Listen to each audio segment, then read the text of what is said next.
எல்லோருக்கும் வணக்கம். இன்னைக்கு தமிழ்நாட்டில் நடந்த ஒரு சம்பவம், சட்டம் அனைவருக்கும் சமம் அப்படிங்கிறத மறுபடியும் நிரூபிச்சிருக்குங்க. எதிர்க்கட்சி தலைவராக இருந்தாலும் சரி, எவ்வளவு பெரிய இடத்துல இருக்கிறவங்களா இருந்தாலும் சரி, பெண்களை பற்றியோ பெண்கள் பாதுகாப்பு விஷயத்திலோ தப்பாக நடந்துக்கிட்டா நடவடிக்கை கண்டிப்பாக இருக்கும்னு காட்டியிருக்காங்க. முக்கியமாக நம்ம தமிழக முதல்வர் விஜய் அவர்களுக்கு என்னோட முதல் பாராட்டை தெரிவிச்சுக்கிறேன். ஏன்னா அவர் ஏற்கனவே தெளிவாக சொல்லியிருந்தார், பெண்கள் விஷயத்தில் நாங்கள் எந்த காம்ப்ரமைஸும் பண்ணிக்கவே மாட்டோம்.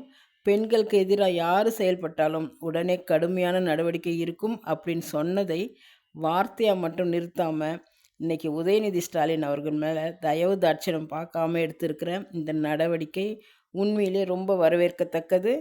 அரசியலுக்கு அப்பாற்பட்டு பெண்களோட கண்ணியத்தையும் பாதுகாப்பையும் முன்னிறுத்தி எடுத்த இந்த துணிச்சலான முடிவுக்கு முதல்வர் விஜய் அவர்களுக்கு கிராண்ட்மா சேனல் சார்பாக என்னுடைய பாராட்டை நான் தெரிவிச்சுக்கிறேன்.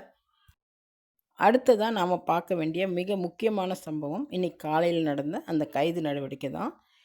காலையில் போலீஸ் அதிகாரிகள் உதயநிதி ஸ்டாலின் வீட்டில் கைது செய்ய வரும்போது என்ன நடந்துச்சுன்னு பார்த்தீங்களா? போலீஸ்காரர் உள்ளே விட மாட்டேங்கிறாங்க. அவரையும் வெளியே அனுப்பாமல் தாமதப்படுத்துகிறாங்க. அப்புறம் அவரோட மனைவி பேச வேண்டிய சூழ்நிலை உருவாகுது. அதுக்குள்ளே என்ன பண்ணுறாங்கன்னா, கட்சிக்காரங்களாம் வர வைக்கிறாங்க. முன்னாள் மந்திரிங்க, எம்எல்ஏங்க எல்லோரும் வந்துடுறாங்க. அதுக்கப்புறம் தான் போலீஸ்காரரை உள்ளே வர வச்சு பேசுகிறாங்க. இந்த கைது சும்மா ஏனோதானோன்னு நடக்கலைங்க. நேற்று உதயநிதி அவர்கள் தஞ்சாவூரில் பேசின பேச்சுக்கு எதிராக தஞ்சாவூரில் இருக்கிற தமிழக வெற்றி கழகத்தோட பெண்கள் அமைப்பு மிக கடுமையான எதிர்ப்பை பதிவு பண்ணி காவல்துறையில் புகார் கொடுத்துருக்காங்க. அந்த புகாரின் அடிப்படையில் தான் தஞ்சாவூர்லேருந்து போலீஸ் அதிகாரிகள் நேராக சென்னைக்கே இவரை அதிரடியாக கைது பண்ணியிருக்காங்க. உதயநிதியை கைது பண்ணிட்டு கூட்டிகிட்டு போகும்போது அங்கே கூடின தொண்டர்கள் ஒரு பக்கம் போராட்டம் பண்ணிகிட்டு இருக்காங்க. அப்போ ஒரு பத்திரிக்கையாளர் மைக்கை பிடிச்சி, இந்த கைதை பற்றி என்ன நினைக்கிறீங்க அப்படின்னு உதயநிதி கிட்ட கேட்குறாரு. அதுக்கு அவர் என்ன சொல்கிறார் தெரியுங்களா? எனக்கு இதை பார்க்கும்போது ரொம்ப காமெடியாக இருக்குது அப்படின்னு சொல்லி சிரிக்கிறாரு.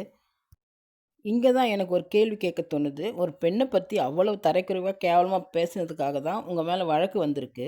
பெண்கள் கண்ணியம் சம்மந்தப்பட்ட ஒரு விஷயத்தில் கைது நடவடிக்கை நடக்கும்போது அது உங்களுக்கு விளையாட்டாகவும் காமெடியாகவும் தெரியுதா? சட்டம் தன் கடமையை செய்யும்போது அதை கொஞ்சம் கூட பொறுப்பு இல்லாமல் அசால்ட்டாக காமெடின்னு சொல்கிறது எந்த விதத்தில் நியாயம்? பெண்களுக்கு இழைக்கப்பட்ட இழிவை இவ்வளவு சாதாரணமாக எடுத்துக்க முடியுமா? இப்போ இதுக்கெல்லாம் உதயநிதி என்ன விளக்கம் சொல்கிறார் தெரியுங்களா? நான் அந்த மாதிரியெல்லாம் பேசவே இல்லை. நான் முதல்வரை தவிர வேறு யாரை பற்றியும் பேசலை. இவங்கள தான் தேவையில்லாம விஷயத்தை பெருசு பண்ணி மாற்றி சொல்கிறாங்க அப்படின்னு சொல்கிறாரு. ஆனால் இங்கே தான் ஒரு பெரிய முரண்பாடு இருக்குது. இவர் பேசுனதுக்கான வீடியோ ஆதாரங்கள், ஆடியோ ஆதாரங்கள் எல்லாமே சமூக வலைதளங்களில் பரவிக்கிட்டு இருக்குது. கோடிக்கணக்கான பேர் பார்த்துருக்காங்க. நேற்று முழுவதும் இந்தியா ஃபுல்லாக இந்த வீடியோ ட்ரெண்டிங் ஆகிருக்கு. எல்லாருமே கேட்குறாங்க, தமிழ்நாட்டில் ஒரு அரசியல் தலைவராக இருக்கிறவர் இவ்வளோ கேவலமாக பெண்களை பற்றி பேசுகிறாரு அப்படின்னு பேசும் பொருளாக இருக்குது. ஆனால் அவர் எப்படி சொல்கிறாரு பாருங்க, நான் பேசவே இல்லை, தப்பாக புரிஞ்சுக்கிட்டாங்க அப்படின்னு ரொம்ப அசால்ட்டாக பழியை மற்றவங்க மேலே போடுறது எந்த விதத்தில் நியாயம்? தப்பை பண்ணிவிட்டு அதை மறைக்க பார்க்குறதும், அப்புறம் மாட்டிக்கிட்ட உடனே நான் அப்படி பேசவே இல்லைன்னு மழுப்புறதும் ஒரு தலைவருக்கு அழகா? மக்கள் எல்லாரையும் என்ன முட்டாள் நினச்சிட்டு இருக்காங்களா? எல்லாத்த விட கொடுமை என்னன்னா, அங்க கூடியிருக்கிற தொண்டர்கள் பண்ற அலப்பறை தான். ஏதோ உதயநிதி ஸ்டாலின் மக்கள் நலனுக்காக போராடி கைது ஆனது மாதிரியும், நாட்டுக்காக சுதந்திர போராட்டத்தில தியாகம் பண்ணிட்டு சிறைக்கு போற மாதிரியும் ஒரு பிம்பத்தை உருவாக்க பார்க்குறாங்க. போலீஸ் வேன் மேல ஏறுறாங்க, ரோட்டை மறிக்கிறாங்க, அங்கங்க போராட்டம் பண்றாங்க. இதெல்லாம் எந்த விதத்தில நியாயம்? இது ரொம்ப கண்டிக்கத்தக்க ஒரு செயல் இது. ஒண்ணு மட்டும் நல்லா புரிஞ்சுக்கணும். இவர் என்ன பெரிய வானத்திலேருந்து குதிச்ச ஆளா? இல்ல சட்டம் இவருக்கு மட்டும் விலக்கு கொடுத்துருக்கா? ஒரு கட்சியில பெரிய பொறுப்புல இருந்தா, இல்ல பெரிய இடத்து பிள்ளையா இருந்தா என்ன வேணா பேசலாமா? பேசுனா அவங்க மேல சட்டம் பாயாதா? தப்பு செஞ்சா சட்டம் தன் கடமைய செய்யும். அது உதயநிதியா இருந்தாலும் சரி, வேற யாரா இருந்தாலும் சரி, சட்டத்தின் முன்னாடி எல்லாரும் ஒண்ணு தான்.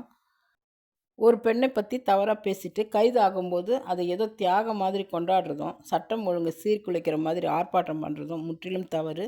இந்த மாதிரி நபர்களுக்கு சட்டம் சரியான பாடத்தை புகட்டணும். கைது நடந்தது தான் தாமதம். உடனே மீடியாவெல்லாம் கூட்டி வச்சுக்கிட்டு திமுக மூத்த நிர்வாகிகள் வரிசையாக பேட்டி கொடுக்க ஆரம்பிச்சிட்டாங்க. அதில் ஆர்எஸ் பாரதி அவர்கள் என்ன சொல்கிறாருன்னு தெரியுங்களா? என்ன இவ்வளோ அவசரமாக கைது பண்ணுறாங்க? நாளைக்கு சட்டசபை கூட்டம் இருக்குது, உதயநிதி அதுக்கு வரக்கூடாதுங்கிறதுக்காக தான் திட்டமிட்டு அவசர அவசரமாக கைது பண்ணுறாங்க. அது என்ன த்ரிஷா என்ன பெரிய பிரதமரா? அவங்களுக்காக உடனே கைது பண்ணணுமா அப்படின்னு கேட்குறாரு. இங்க தான் இவங்களோட புத்தி தெரியுது. எனக்கு ஒரே ஒரு கேள்வி தான். ஒரு பெண் அப்படின்னா, அவங்க பிரதமரா இருந்தாலும் பெண் தான். சாதாரண குடும்பத்தில பிறந்தவங்களா இருந்தாலும் பெண் தான். பெண்ணோட கண்ணியமும், பாதுகாப்பும் எல்லோருக்கும் ஒண்ணு தான்.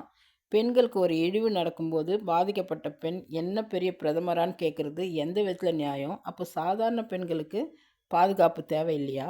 பெரிய இடத்து பெண்களுக்கு மட்டும் தான் சட்டம் உடனே செயல்படுமா? உதயநிதி சட்டசபைக்கு வரக்கூடாதுன்னு கைது பண்ணல. ஒரு பெண்ணை பழிச்சு பேசுனதுனால தான் கைது பண்ணாங்க. உதயநிதி சட்டசபைக்கு வந்தாலும் அவர் என்ன பேசப் போறாரு? அவருக்கு என்ன பேசத் தெரியும்? ஏதாவது பேசுனா எழுந்து வெளிநடப்பு செஞ்சுருவாரு. அப்படி இருக்கும்போது அவர் வர்றத பத்தி யாரும் கவலைப்படல. அவர் வந்தா தான் இன்னும் நல்லா இருக்கும்னு நெனைக்கிறாங்க எல்லாரும். இப்ப வந்து இவ்வளோ வக்காலத்து வாங்குறாங்களே, உதயநிதி மேடைகள்ல அப்படி தரைக்குறைவா பேசும்போது, இந்த மூத்த தலைவர்கள் எல்லாம் எங்க போனாங்க? அப்பவே தம்பி மேடையில இப்படியெல்லாம் பேசக்கூடாது. பெண்களை மதிச்சு பேசணும்னு ஒரு வார்த்தை புத்தி சொல்லியிருக்க வேண்டியது தானே! அப்போ புத்தி சொல்ல துப்பு இல்லாதவங்க, தப்பு பண்ணி மாட்டுனதுக்கு அப்புறம் வந்து இவருக்கு வக்காலத்து வாங்குறது எந்த விதத்தில நியாயம்? ஆனா, இந்த சம்பவத்துக்கு உடனே குரல் கொடுத்த சில தலைவர்களை நம்ம கண்டிப்பா பாராட்டியே ஆகணுங்க. முக்கியமா பாஜக மூத்த தலைவர் தமிழிசை சவுந்தரராஜன் அவர்கள் நேத்தே தன்னோட காரசாரமான கண்டனத்தை பதிவு பண்ணியிருக்காங்க. ஒரு பெண்ணா இருந்து பெண்களின் கண்ணியத்துக்காக அவங்க உடனே குரல் கொடுத்தது உண்மையிலேயே பாராட்டக்கூடிய ஒரு விஷயம்.